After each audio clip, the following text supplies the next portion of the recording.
Ah, sa shpesh ndodh kjo në shtëpinë tonë. Dolce, ndoshta ti nuk e kupton dot plotësisht se çfarë po ndodh, por duhet të tregoj çdo detaj. Alba dhe Beniti, në vend që të ruajnë një farë rregulli, duket se kanë një talent të veçantë për të shpërndar brekët në të gjithë shtëpinë, si të ishin copëza të vogla të një thesari që askush nuk e kërkon. Nuk ka cep ku të mos ketë një brek, nuk ka raft ku të mos ketë një palë të humbur, dhe asnjë kuti ku brekët të mos jenë bërë një kaos i vogël i papar. Mëngjesi fillon me një gërmim të pashpjegueshëm.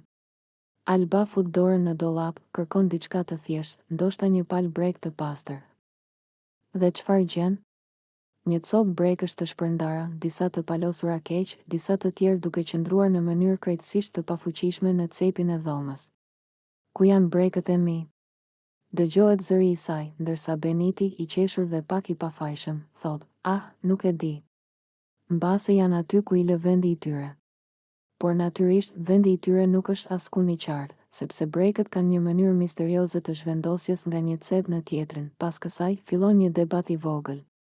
Alba thot se kjo është çështje organizimi, Beniti thot se është thjesht një detaj i vogël.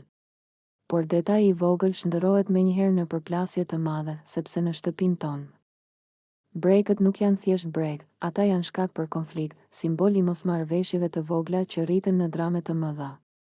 Dolce, ti do të qeshësh, por një ditë të thjesht mund të kthehet në një aventurë epike. Kërkimi i brekëve të humbur kërkon strategji, koordinim dhe durim të pafund. Pastaj vjen momenti kur secili përpiqet të zgjidhë situatën. Alba fillon të organizojë, palos me kujdes, vendos çdo gjë në vendin e vet, ose të paktën kështu mendon ajo. Beniti mendon se ndihmon, por ndonjëherë gjëja e vetme që bën është të shtojë konfuzionin. Dhe ndërsa brekët fluturojnë nga një cep në tjetrin, shtëpia jon kthehet në një teren luftash të vogla, secila palë ka armë të saj, argumente, shprehje.